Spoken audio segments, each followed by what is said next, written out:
Hey guys, welcome to my channel teach to learn. जैसा कि आपको पता है, हमने सीरीज़ स्टार्ट करी है जिसमें हम एनसीईआरटी की बुक्स को कवर कर रहे हैं और उसी सीरीज़ में क्लास 7th की साइंस का फर्स्ट चैप्टर कंप्लीट हो चुका है और आज हम कंटिन्यू करेंगे अपने सेकंड चैप्टर को। इससे पहले मैंने आपको जो लेक्चर प्रोवाइडेड किए थे उसमें हमने बात करी थी डाइजेशन इन ह्यूमन के बारे में। आज हम स्टडी करेंगे डाइजेशन इन ग्रास ईटिंग एनिमल्स के बारे में। सो चलिए हम अपनी वीडियो स्टार्ट करते हैं। डाइजेशन इन ग्रास ईटिंग एनिमल्स।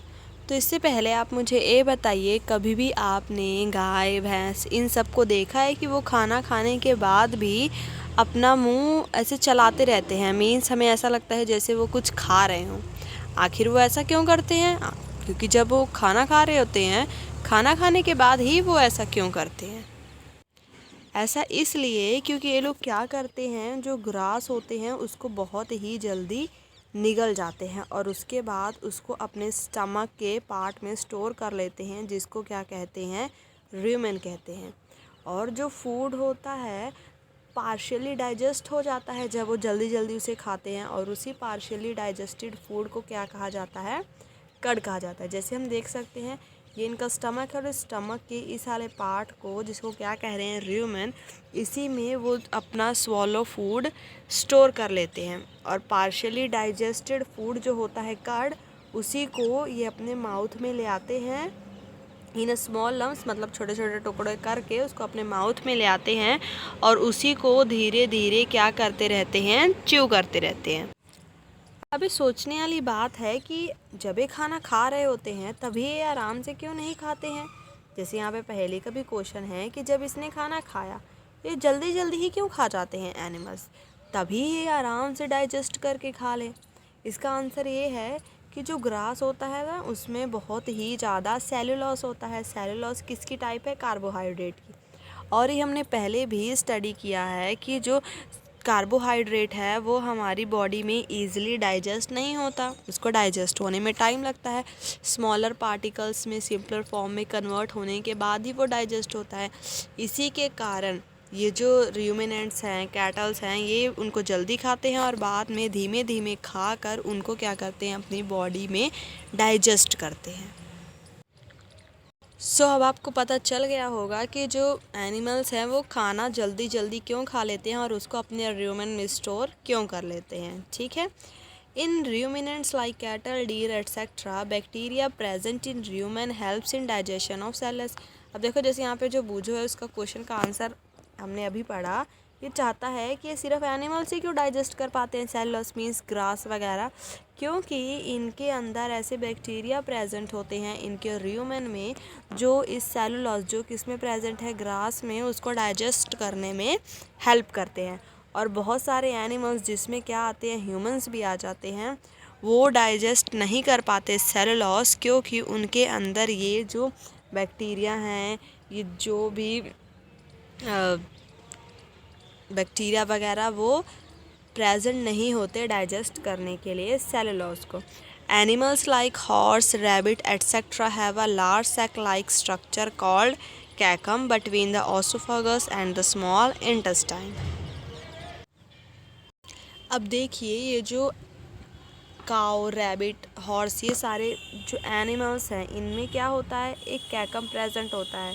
मीन्स एक थैली प्रेजेंट होती है जिसे क्या कहते हैं, कैकम, जो ओसोफेगस और स्मॉल इंटेस्टाइन के बीच में प्रेजेंट है। यही वो जगह है जहाँ पर क्या होता है, सेल्यूलोज पूरा डाइजेस्ट होता है by the action of certain bacteria which are not present in humans, जो हमारे ह्यूमंस में प्रेजेंट नहीं होते और कुछ एनिमल्स में भी प्रेजेंट नहीं होते।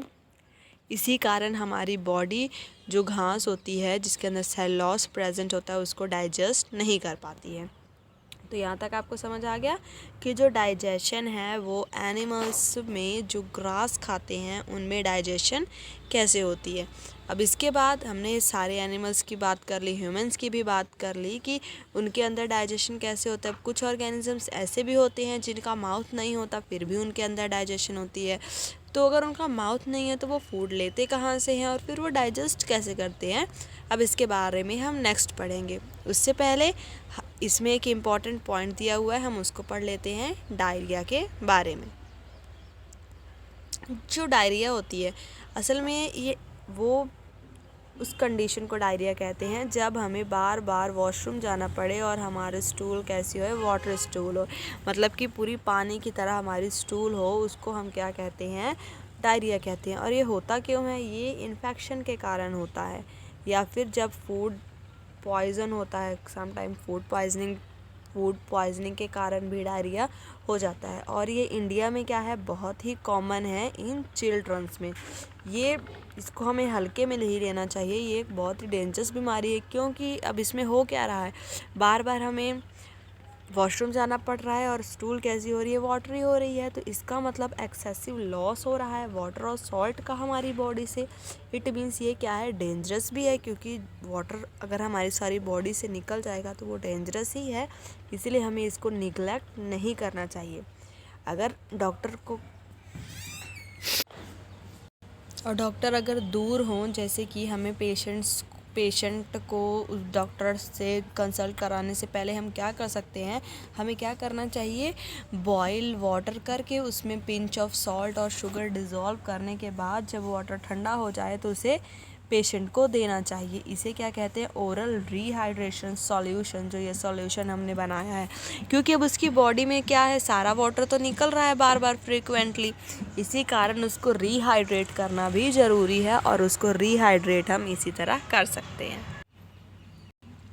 नेक्स्ट हम बात करते हैं ऐसे एनिमल्स के बारे में जिनका माउथ नहीं होता है फिर भी वो क्या करते हैं, डाइजेशन करते हैं, जैसे कि अमोइबा। क्योंकि अमोइबा क्या है, एक सिंगल सेल्ड ऑर्गेनिज्म है जो कहाँ मिलता है, पॉन्ड वाटर में मिलता है। और इसके क्या होता है, ये क्या है, अमोइबा है, इसमें क्या है, डेंस राउंड न्यूक्लियस भी है, और जो न्यूक्लियस के सराउंड ये जेली लाइक स्ट्रक्चर होती है उसी को क्या कहते हैं, साइटोप्लाज्म भी है। और ये जो हमें दिख रहे हैं यही क्या है, फूड वैक्यूल्स भी हैं, जिसके थ्रू वो फूड को अपने अंदर लेता है। और ये जो क्या है, अमोइबा, ये कॉन्स्टेंटली अपनी शेप्स चेंज करता रहता है। पर क्यों, क्योंकि ये पुश आउट वन और मोर फिंगर लाइक प्रोजेक्शन। क्योंकि ना ये मूवमेंट करने के लिए क्या करता है, ये जो हमें दिख रहे हैं ना, इसे कहते हैं सूडोपोडिया, या फिर यही इसके क्या है, फॉल्स फीट है। क्योंकि अब इसके कोई फीट तो है नहीं, पर यही क्या करते हैं, फीट का काम करते हैं उसकी मूवमेंट के लिए, और यही हेल्प करते हैं फूड को कैप्चर करने के लिए भी। अब ये मूव करेगा, इन और आउट करेगा, तो इसी के कारण जो इसकी शेप है वो भी क्या होती रहती है, कॉन्स्टेंटली चेंज होती रहती है। Amoeba food feed on some microscopic organisms. अब एक खुद ही माइक्रोस्कोपिक ऑर्गेनिज्म है, तो ये फिर कैसे ऑर्गेनिजम्स को खाएगा, जो माइक्रोस्कोपिक होंगे। जब भी इसको फूड की सेंस होती है तो ये जो स्यूडोपोडिया, जो फॉल्स फीड थे, उसी से अपने आप को क्या करता है, पुश करता है और फूड पार्टिकल को लेके उसको क्या कर जाता है, खा लेता है। और जो फूड ट्रैप कहाँ होता है, उसको फूड वैक्यूल्स में ट्रैप होता है। ये जो दिखे थे ना हमें, देखो यहाँ पर क्या है, ये इसका फॉल्स फीट है। फॉल्स फीट से ये फूड को क्या करेगा, अपने अंदर ले लेगा, और अंदर लेने के बाद ये क्या है, उसके फूड वैक्यूल्स है, और वही फूड इन फूड वैक्यूल्स में आ जाएंगे। ठीक है, द फूड बिकम ट्रैप हो गया फिर फूड वैक्यूल में। उसके बाद जो भी फूड वैक्यूल्स में क्या होगा, digested juice are secreted into the food vacuoles. खाना है तो खाने से क्या हो, डाइजेस्टिव जूस ले लेगा। They act on food and break it down into simpler substances.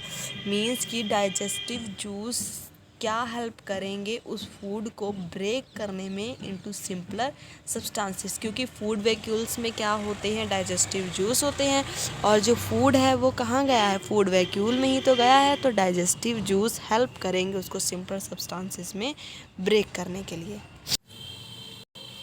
उसके बाद धीरे धीरे वो जो डाइजेस्टेड फूड होता है वो क्या कर लिया जाता है, एब्जॉर्ब कर लिया जाता है बाय अमोइबा। और ये एब्जॉर्ब करके क्या करते हैं, द एब्जॉर्ब सब्सटेंसेस को यूज़ किया जाता है उनकी ग्रोथ के लिए, मेंटेनेंस के लिए और बाकी बहुत सारे काम के लिए।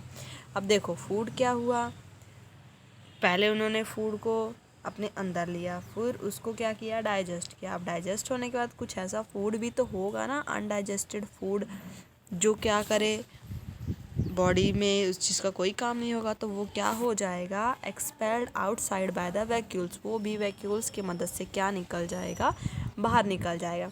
अब इस फिगर में देखते हैं, फूड क्या हुआ, इंजेक्शन हुए with the help of false feet. उसके बाद वो फूड वैक्यूल्स में गया, उसके बाद एब्जॉर्ब हो के जो भी फूड था, फिर ये था जो वेस्ट फूड था वो क्या हो गया, इजेस्ट हो गया, इजेस्टेड वेस्ट, वो वैक्यूल से ही क्या हो गया, बाहर निकल गया। तो इट मीन्स जो बेसिक प्रोसेस है डाइजेशन का वो क्या है कि सभी में क्या हो रहा है, लास्ट में तो एनर्जी रिलीज ही हो रही है ना इन ऑल एनिमल्स क्या की। इट मीन्स कि अगर कोई भी एनिमल है तो वो फूड को बेसिकली खा ही क्यों रहा है, ताकि उसकी बॉडी की क्या हो सके, मेंटेन हो सके, उसकी बॉडी को एनर्जी मिल सके।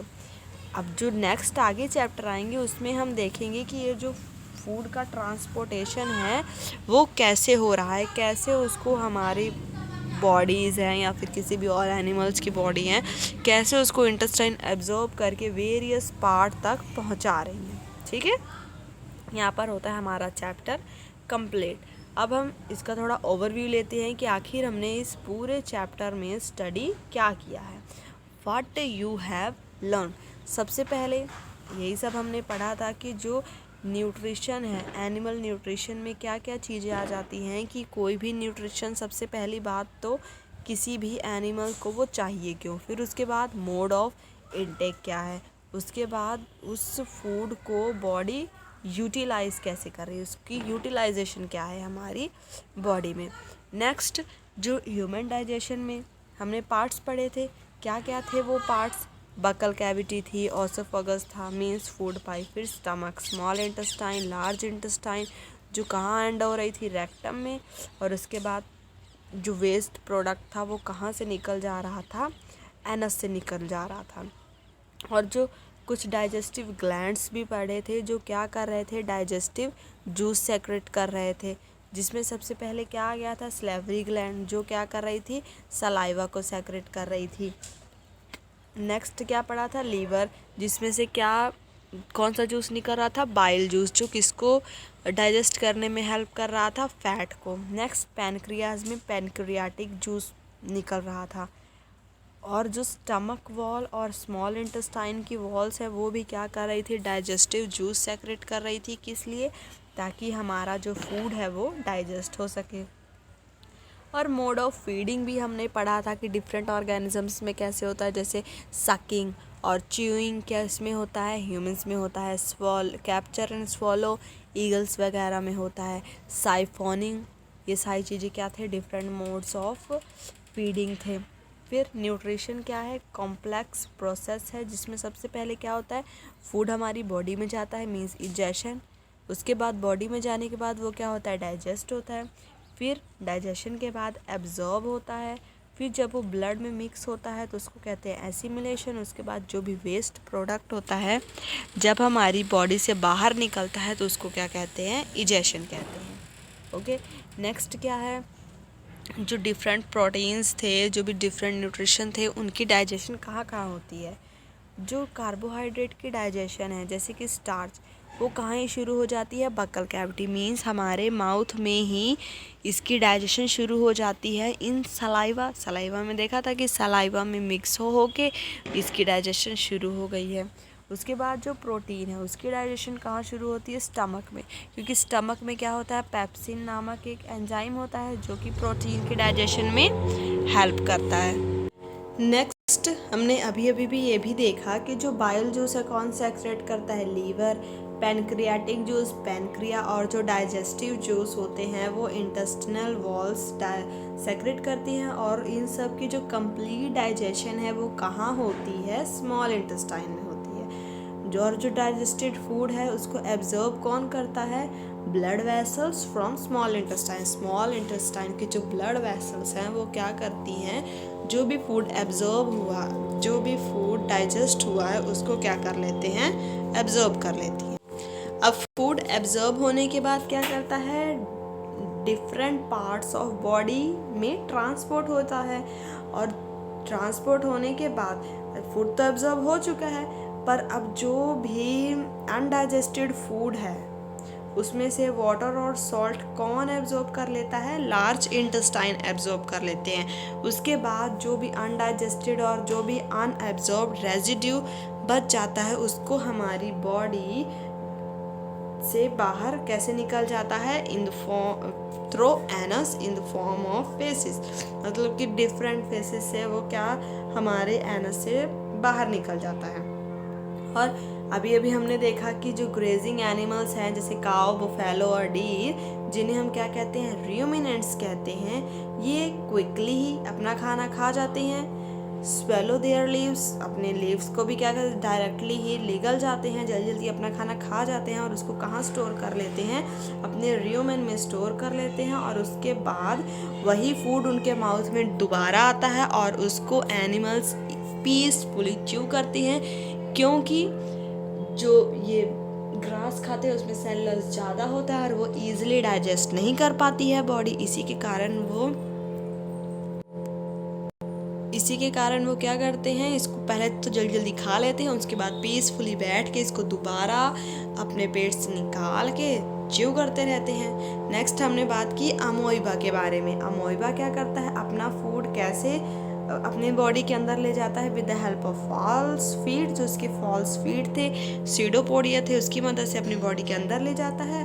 और उसके बाद फूड उसका डाइजेस्ट कहाँ होता है? फूड वैक्यूल्स में। That's all about today. Video पसंद आई हो तो इसे लाइक करें, अपने फ्रेंड्स के साथ शेयर करें और इस तरह की और वीडियोस देखने के लिए चैनल को सब्सक्राइब कर लें। Thanks for watching.